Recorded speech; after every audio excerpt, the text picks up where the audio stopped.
الشيطان الرجيم بسم الله الرحمن الرحيم اللهم صل على سيدنا نبينا شفيعنا حبيبنا مولانا محمد صلى الله عليه وسلم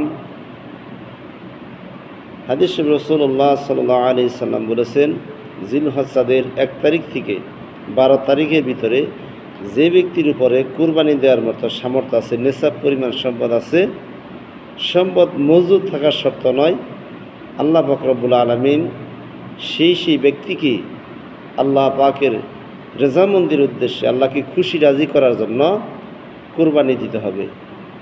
হযরত ইব্রাহিম আলাইহিস সালাতু ওয়াস সালাম তাকে আল্লাহ যখন বললেন তোমাকে পরীক্ষা দিতে হবে, তোমার প্রিয় বস্তুকে আল্লাহর রাস্তায় কুরবানি দিতে হবে, তখন সেই পরীক্ষায় তিনি উত্তীর্ণ হয়েছেন।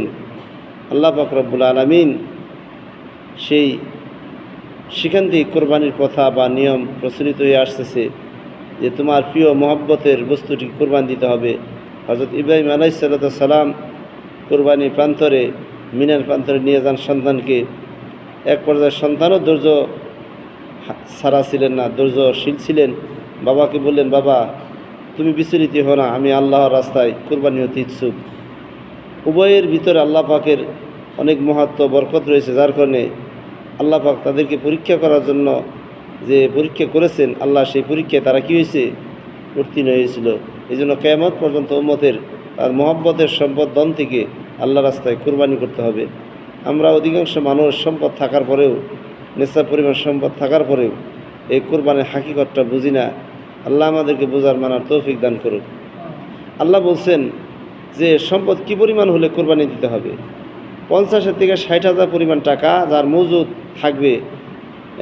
আর যদি কোনো ব্যক্তির টাকা না থাকে, সম্পদ থাকে, কোনো ব্যক্তি যদি তার সংসারের ভিতর থেকে জমিন বা ফসলের থেকে তার যদি 50,000 থেকে 60,000 টাকার পরিমাণ সম্পদ তার থাকে, তাহলে ওই ব্যক্তিকে ছোটো হোক অথবা বকরি হোক, একটা ছোটো পরিমাণে ছাগল বা একটা বকরি বা দুম্বা কম টাকার হোক, তবু নিয়ত এরাদা এরকম যে আল্লাহর রাস্তায় যদি সে ওই ছোটো বকরি দেও কুরবানি দেয়, তো আল্লাহ তার মনের তাকওয়া, মনের ভীতি বুঝবেন এবং আল্লাহর দরবারে তার কুরবানিটি কী হবে, পছন্দ হবে। আল্লাহ বলছেন যে কোরআন ও কারিমেতে 37 নম্বর আয়াত হজের, কুরবানি গুস্ত রক্ত আল্লাহর কাছে পৌঁছায় না, পৌঁছায় তোমার মনের তাকওয়া।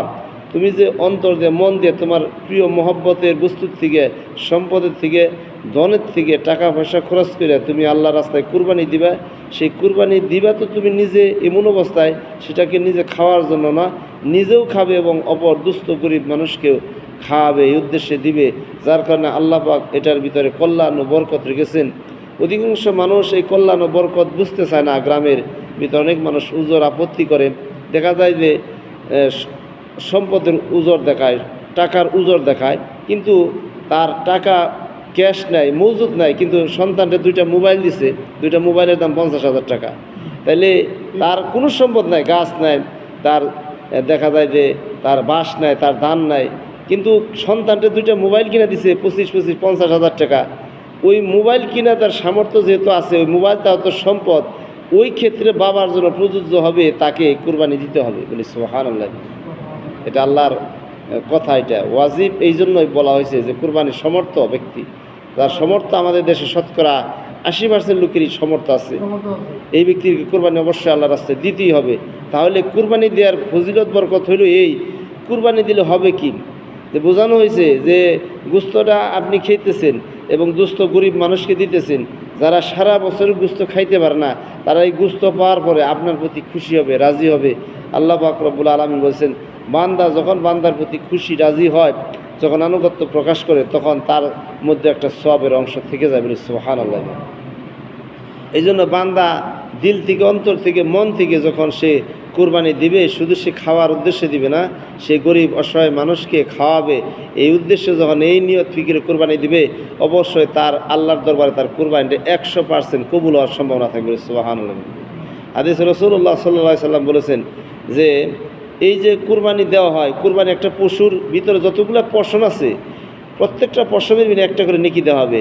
কোনো ব্যক্তিকে যদি বলা হয় একটা পশুর পশম গুনাহ হোক, তখন সেই ব্যক্তিকে যদি সময় দেওয়া হয়, সে দিনে রাত্রে মিলে 1 মাস ভরেও সে পশম গুনে শেষ করতে পারবে না। হাদিস রাসূলুল্লাহ সাল্লাল্লাহু আলাইহি ওয়াসাল্লাম বলেছেন যে আল্লাহর ওয়াস্তে সম্পদ থেকে ব্যয় করে যখন সে কুরবানি দিবে, প্রত্যেকটা পশমের বিনিময়ে তার আমলনামায় একটা করে নেকি লেখা হবে, যে আমলে বদলতে আল্লাহ পাক রব্বুল আলামিন তাকে মাফ করে দিবে। সুবহানাল্লাহ। আর হাদিসে রাসূলুল্লাহ বলছেন, কুরবানি এরকম একটা বস্তু, যে ব্যক্তি আল্লাহর রাস্তায় আল্লাহর নিয়তে কুরবানি দিল, এই কুরবানি পশু কিয়ামতের ময়দানে তার বাহন হয়ে যাবে। সুবহানাল্লাহ। কীরকম? যে বোঝানো হয়েছে যে এই কুরবানি পশু আল্লাহর দরবারে কবুল হওয়ার কারণে, এই কুরবানির পশু যেমন একটা মানুষ যদি সমুদ্র পার হতে যায়, তাকে স্টিমার বা লঞ্চে পার হতে যায়, তাহলে এই কুরবানি দেওয়ার কারণে, এই কুরবানি আল্লাহর দরবারে কবুল হলে এই পশু তার বাহন হিসাবে তাকে আল্লাহ নাজাত করে দিবে। সুবহানাল্লাহ। এই জন্য মনের ভিতর, অন্তরের ভিতর থেকে আমাদের সম্পদ থাকার পরে যারা কুরবানি দেয় না, তাদের জন্য কঠিন হুঁশিয়ারি। তা কী হবে না, একে বোঝানো হয়েছে যে কুরবানি দিলে কী হবে, বালা মুসিবত দূর হবে, আল্লাহর রহমত হবে, মানুষের মধ্যে কী হবে, কল্যাণ হবে, আল্লাহর কৃতজ্ঞতা প্রকাশ হবে, এবং আল্লাহ কি শুকর আদায় হবে। সুবহানাল্লাহ। তো আল্লাহ কুরআনুল কারীমের ভিতরে বলেছেন যে সূরা হজের 28 এবং 36 নম্বরে, কুরবানি দিব তো সে গোস্ত নিজেও খেতে পারবো, গরিব দুস্থ অসহায় মানুষকে খেতে দিব। কেউ যদি গোস্তর জন্য আসে, গরিব অসহায় মানুষ, তাকে আমরা গোস্ত দিয়ে দেবো। এটা কোরআনের ভাষায় বলা হয়েছে। আর গোস্ত বন্টন করার ক্ষেত্রে হলো যে আমরা সামাজিকভাবে যেভাবে বন্টন করি, গোস্তটাকে 3 ভাগের 1 ভাগ মাটি রেখে যায়, 2 ভাগ নিয়ে যায়। আর কোন কোন ক্ষেত্রে দেখা যায় যে পুরো গরুটাকে জবাই করার পরে অর্ধেক গোস্ত 2 ভাগ করার পরে অর্ধেক অংশ রেখে যায়, আর অর্ধেক অংশ বাড়িতে নিয়ে যায়। এটা সামাজিকতা ভালো উত্তম কাজ। যে এই কাজটা করা হয় এই উদ্দেশ্যেই যে শুধু নিজে খাওয়ার উদ্দেশ্য না, এই কাজ যারা করে, একটা গরুকে জবাই করার পরে পুরা গরুর গোস্তটা 4 মণ হলে 2 মণ মাঠে রেখে যায় আর 2 মণ নিয়ে যায়, যারা এই কাজটা করে, আমি মনে করি এটা তারা ইসলামের হাকিকত বুঝে। তাদের কুরবানির উদ্দেশ্য হলো তারা শুধু নিজেরা খাওয়ার জন্য নয়, তাদের এই কুরবানি পশু তারা তাদের আত্মীয় স্বজন, তাদের পাড়া প্রতিবেশী, সামাজিকভাবে যারা নিকটাত্মীয়, গরিব মিসকিন অসহায় মানুষ যারা, তার প্রতিবেশী যারা আছে, তারা সেই বন্টনটা যখন পাবে তখন তারা সবচেয়ে খুশি হবে, এবং আল্লাহও তাদের প্রতি কী হবে, তারা খুশি হলে আল্লাহ তাদের প্রতি কি, যারা দিতেছে তাদের প্রতি আল্লাহ খুশি ও রাজি হবে। এই জন্য আমরা কুরবানি দিব ইনশাআল্লাহ এই উদ্দেশ্যে যে আমরা এই কুরবানি গোস্ত নিজেরা খাওয়ার জন্য না, অপর মানুষকে খাওয়ার জন্য। এর মধ্যে আল্লাহ কি কল্যাণ ও বরকত রেখেছে।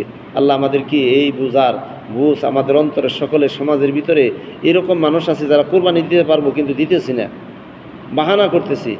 আরে ভাই, এখন মারা গেলে আপনাকে 3.5 হাত মাটির নিচে রাখা হবে, এর বেশি আর আপনি পাবেন না, সম্পদ ধন টাকা সব থাকবে। এই জন্য আপনার মনকে তৈরি করে আল্লাহর ওয়াস্তে দেন না সারা জীবন, আজ থেকে নিয়ত করেন সামনে তারিখে যেদিনকে কুরবানির সময় আসবে, যেদিনকে ঈদ হবে, যেদিন কুরবানি দেবো, তার আগে আমরা পশু ক্রয় করি, ছোটো কিনি অথবা বড় কিনি, সামর্থ্যনাতে কিনে আমরা আল্লাহর ওয়াস্তে কুরবানি দেই। তাহলে আস্তে আস্তে আমাদের ভিতরে সামাজিকতার মাধ্যমে সকলেই একটা অংশ গোস্ত পাবে, খাবে। যারা অসহায় মানুষ সারা বছর গোস্ত খাইতে পারে না, তারা যদি এই গোস্ত খায়, আমাদের প্রতি কী হবে, তারা কী হবে, খুশি হবে, আল্লাহ তাদের প্রতি খুশি হবে। আল্লাহ আমাদের সকলকে মানার বোঝার তৌফিক দান করুক। আমরা যেন সকলে এই ওয়াজিবটা তরক না করি, আমরা যেন সকলে কুরবানির হাকিকতটাকে তরক না করি, আমরা সকলে যেন কুরবানি দিতে পারি।